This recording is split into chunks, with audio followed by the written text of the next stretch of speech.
welcome everyone to Christian World News. I'm Wendy Griffith.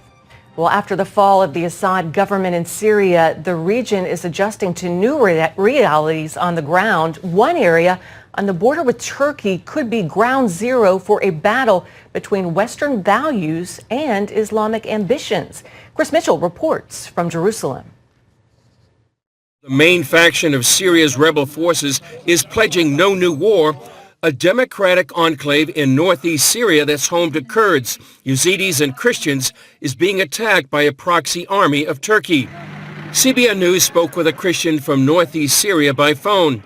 To protect his identity, we've disguised his voice and can't show his face. We're calling him Gabriel. So, yeah, we are under attack, and we don't think that Erdogan and his proxies are going to stop in this place in the north. The autonomous administration in northeast Syria is unique in all of the Middle East.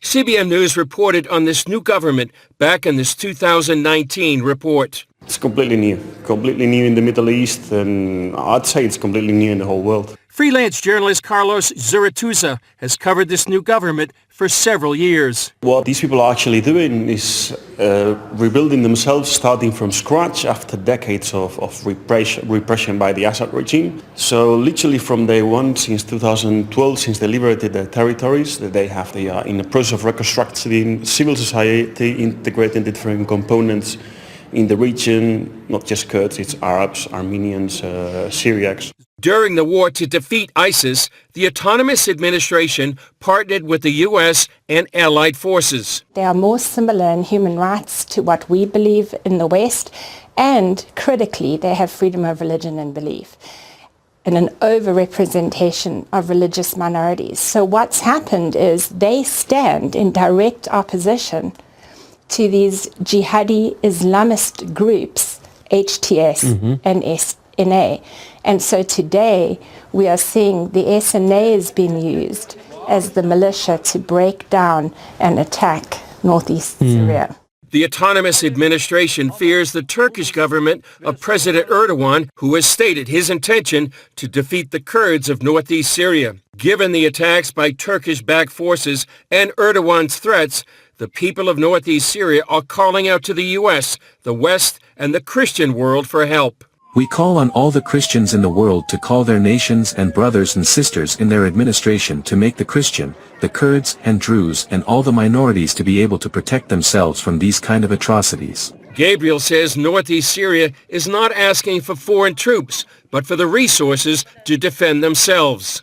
Especially the Trump administration and the Israeli government to make this happen, because Christians all over Syria, Christians all over Lebanon, all over Iraq, they want to survive. Heading believes it's important to pray for this fledgling Middle East democracy. Because in this area you have people who can believe whatever they want. Christians, Yazidis, even Muslim background believers who have come to faith in Jesus are able to practice their religion in this area.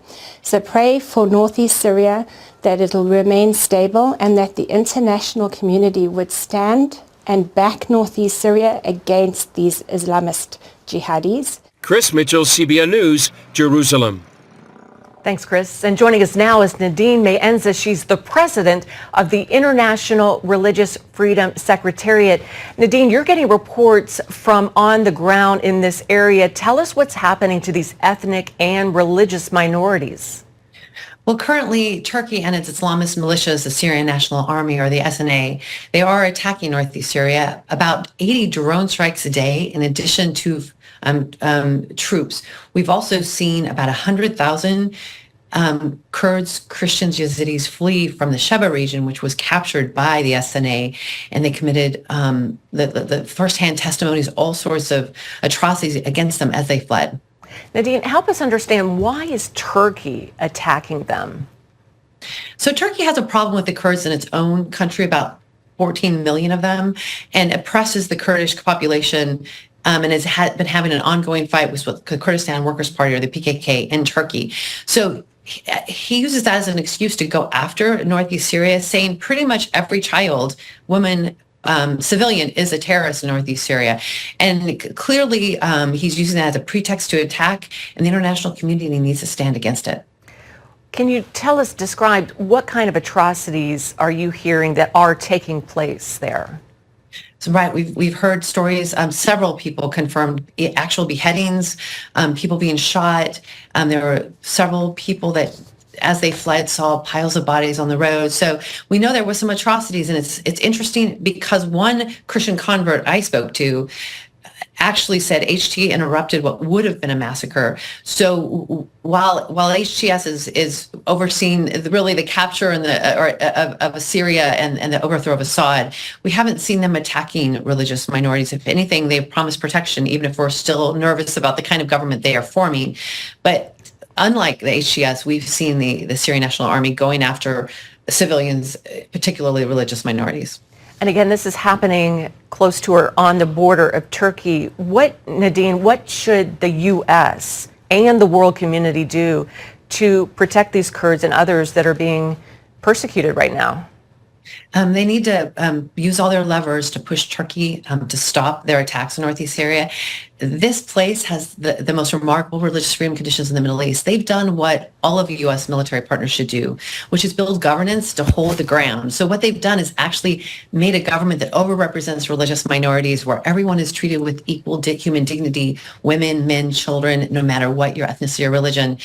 And they have built stability, which is what we're looking for Syria. And so for now, Syria to have a fresh start, and yet Turkey goes after the Northeast and tries to actually break down that stability, goes against the U.S. and the international goals of stability for Syria. Nadine, and real quick, how can the church respond? Yes, first of all, a lot are coming together to bring humanitarian support to these IDPs. I know the Shy Fund is organizing that. You can Google that, go to their website, and pray for their strength, pray for their needs to be met, and pray for the stability and the peace of all of Syria. Nadine Maenza, we appreciate your insights and that information so timely. Thank you so much for being with us. Thanks for having me.